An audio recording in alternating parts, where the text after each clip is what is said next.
Hi, my name is Emma Stewart, and this week's module focuses on power, ethics, and destructive leadership.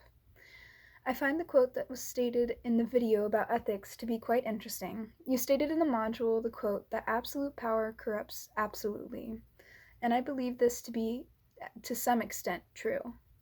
I have seen time and time again about how having almost total power over a group or nation can detach someone from reality, and how it can change someone who may have had morally good intentions at first into something corrupt and despisable.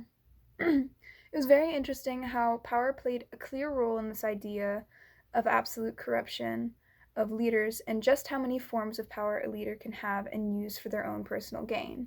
The idea of the 5 different powers where a leader can hold and use these powers in different ways is something that is both amazing and terrifying to think about.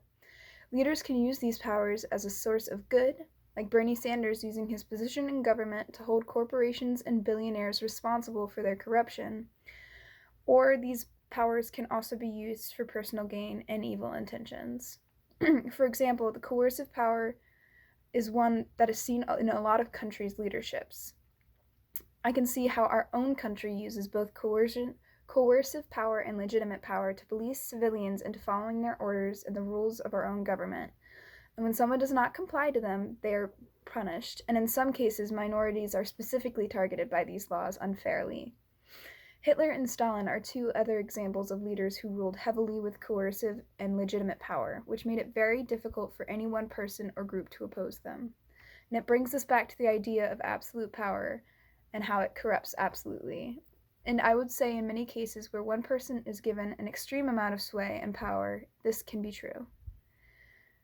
Though I can condemn others for their poor actions as a leader, it made me think about how I would act as a leader and what ethics I use to conduct my leadership.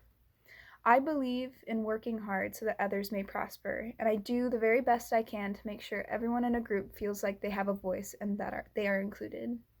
I believe that my ethics are morally good and are heavily based on group prosperity and cohesive function.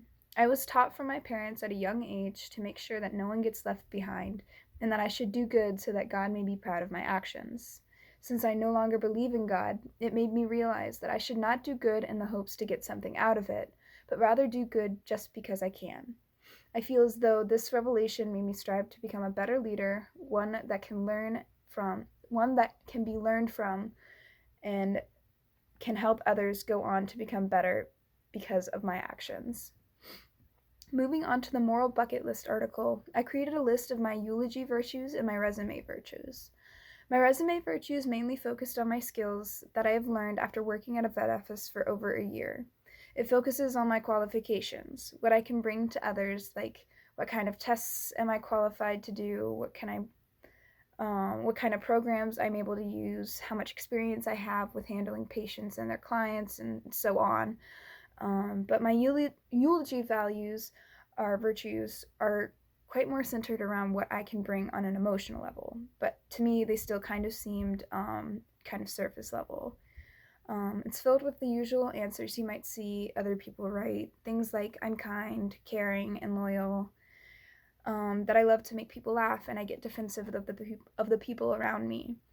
All of these things help to guide me to be the leader I am today, and I believe they shape my leadership style. Um, so I, um, but I also definitely see what the author is saying about how our school system and society have led us to think more about what services we can offer to others rather than what we as people can offer on an emotional level and a relational level. Next, I read the case study between the 2 cyclists, Lamont and Armstrong. Comparing these two, I would say Lamont was a true leader and showed how sticking to your own ethics and values can lead to the best outcomes. He exemplifies ethical leadership as he overcame so much hardship, from breaking his wrist to almost dying from a gunshot wound, and yet even with this noticeable handicap, he still went on to recover and win many races without ever succumbing to the pressure of doping due to his own ethical values. He showed what the strength of will and self can get you as a leader and was a good overall example of what moral ethics is all about. On the other hand, Lance Armstrong was an example of destructive leadership. After coming into fame and gaining both influential and monetary power, he decided to use it against people. Anyone who disagreed with him and his illegal activities would be out of a job or severely punished. He used coercion and scare tactics to keep people in line and threw out all virtues he once had after he garnered the power that came with being a multi-contracted celebrity and brought people down rather than helped them up. For my example of destructive leadership in the real world, I would like to circle back to the infamous political leader Joseph Stalin. Stalin ruled over a dictatorship and ran his country using heavy coercion and intimidation techniques.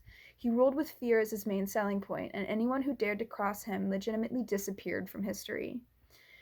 That is how powerful this man actually was, that he could wipe somebody off of the face of the earth for daring to come across him. He was so overcome by corruption that he starved his citizens and controlled their food supply so that they were all dependent on him and his rule to survive, and so that they were not able to focus on any type of insurrection work. His only goal was to seek power, and he did not care who got hurt or worse so that he could accomplish his goals. And I truly believe that this is a very good example of what destructive leadership can become. But thank you.